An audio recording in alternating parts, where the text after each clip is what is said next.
C'est pas trop un film d'horreur. Ça commence comme Hunger Games Ok, et ça termine comme Kill Bill. je suis d'accord. Ça pourrait être un épisode de Black Mirror.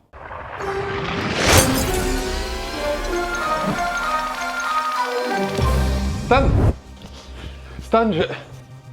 Hein? Mais qu'est-ce que tu fais? Bah, c'est Halloween. Et Bah, je me suis déguisé. pourquoi faire? Pas pour être beau. Je veux bien un petit film, s'il vous plaît. Mais, donc, laisse-moi en dehors de ton délire d'Halloween, là. J'aime pas les films d'horreur. Je vais pas non plus me déguiser. Ah, Une comédie horrifique. The Hunt. Le film dont on a le plus parlé sans jamais l'avoir vu pour l'instant. Pour l'instant.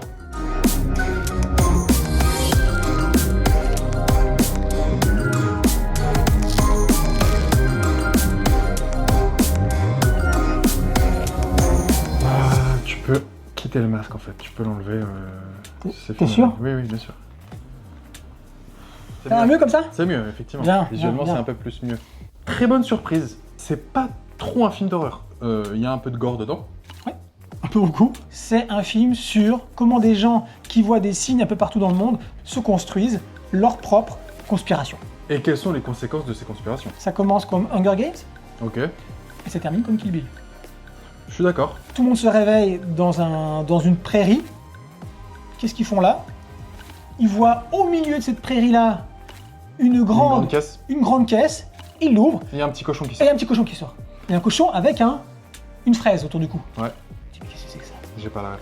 Ouais. Et ce cochon-là, on va le retrouver encore à 2 moments. Il sort vraiment de la forêt.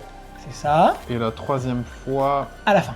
C'est une référence à La ferme aux animaux de George Orwell. C'est Damien Lindelof qui a écrit le scénario. D'accord. Tu sais qui c'est? Pas du tout. C'est le mec qui a écrit Lost Ah, et qui a écrit The Leftovers. Et si tu veux, t'as tellement de niveaux de satire que ça va du costume de l'héroïne. Betty Gilpin, c'est elle? Ouais. Et quand je te regarde, c'est clairement une allusion aux héroïnes de jeux vidéo des années 90, blondes, encore une fois les mêmes habits que Tomb Raider. Ce qui est intéressant, c'est que quand ce film est sorti, et c'est pour ça que c'est ce qui est écrit en dessous, tu peux relire? Le film dont on a le plus parlé sans jamais l'avoir vu. Exactement. Pour l'instant. Pour l'instant. Pour l'instant.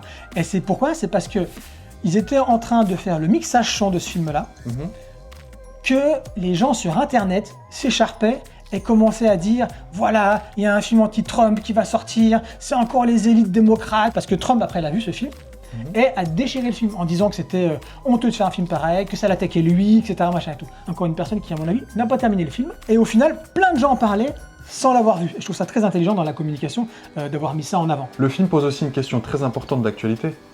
La conséquence de nos actes virtuels sur le monde réel. Ces personnes vont le savoir lors des pendant le film. Très bonne recommandation. Cool. Whoa, let me back up for a minute.